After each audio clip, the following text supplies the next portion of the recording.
Dwayne Johnson the Rock entertainment industry का एक बड़ा नाम है और कई बरसों से अपनी कामयाबी का सबूत दे रहा है। 2002 में हॉलीवुड में अपने डेब्यू के बाद उसने कभी पीछे मुड़कर नहीं देखा। ड्वेन जॉनसन ने फास्ट एंड फ्यूरियस सीरीज को दुनिया की सबसे ज्यादा कमाने वाली फिल्म सीरीज में शामिल करने में अहम किरदार अदा किया और उसने कई साल तक रेसलिंग की दुनिया में भी अपनी ताकत मनवाई। मगर रॉक की ये शानदार कामयाबियां उसे आसानी से हासिल नहीं हुई।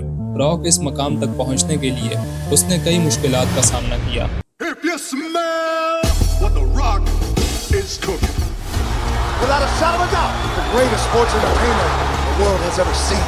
Finally, The Rock has come back! 2 मई 1972 को ड्वेन जॉनसन की पैदाइश हुई। उनके वालिद रॉकी जॉनसन एक पेशावर रेसलर थे। यूं उनके लिए रेसलिंग इंडस्ट्री में मुस्तकबिल की बुनियादें पहले ही मौजूद थीं, लेकिन ड्वेन का पहला इंतखाब रेसलिंग नहीं था। दरअसल वो बचपन से ही एक बासलाहियत फुटबॉल खिलाड़ी था और आखिरकार यूनिवर्सिटी ऑफ मियामी में स्कॉलरशिप हासिल की। ये मौका भी आसानी से नहीं मिला क्योंकि उस वक्त उनका खानदान फाइनेंशियली स्टेबल नहीं था। ड्वेन के लिए सबसे बड़ा सदमा उस वक्त आया जब उनकी वालिदा ने उस वक्त खुदकुशी की कोशिश की जब वो सिर्फ 15 साल का था।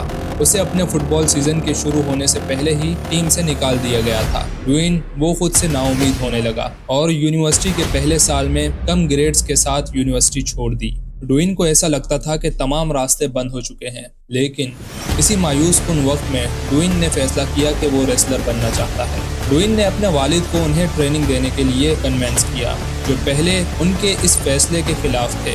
WWF, जो अब WWE के नाम से जाना जाता है, उसमें चंद एक्सपेरिमेंटल मैचेस के बाद ड्वेन को कॉन्ट्रैक्ट मिल गया और उनका, जी हाँ, वही मावी जो एनिमेटेड मूवी मोआना में देखा था। इस किरदार के साथ उन्हें फैंस की जानिब से नेगेटिव रिस्पांस मिला, लेकिन इस मैच की शानदार कामयाबी के बाद रॉक द रॉक बन चुका था।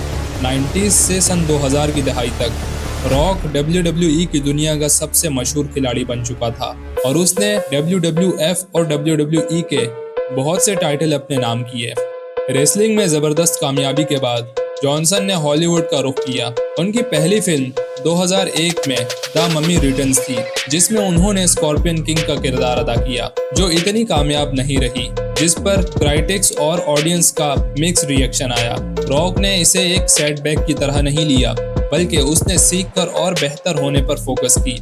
इसके बाद 2002 में स्कॉर्पियन किंग, जो कि द ममी सीरीज की स्पिन ऑफ फिल्म है, ये रिलीज हुई। इस फिल्म को ऑडियंस ने बहुत पसंद किया और बॉक्स ऑफिस पर कामयाब रही। हॉलीवुड में मुस्तकिल कामयाबी और मुसलसल किरदार हासिल करना भी मुश्किल है, लेकिन रॉक अपनी यूनिक पर्सनैलिटी और हार्ड वर्क के जरिए ग्रेजुअली हॉलीवुड में अपना मकाम बनाया, जिसका नतीजा ये है कि आज रॉक हॉलीवुड इंडस्ट्री में सबसे हाईएस्ट पेड एक्टर्स में शुमार होता है।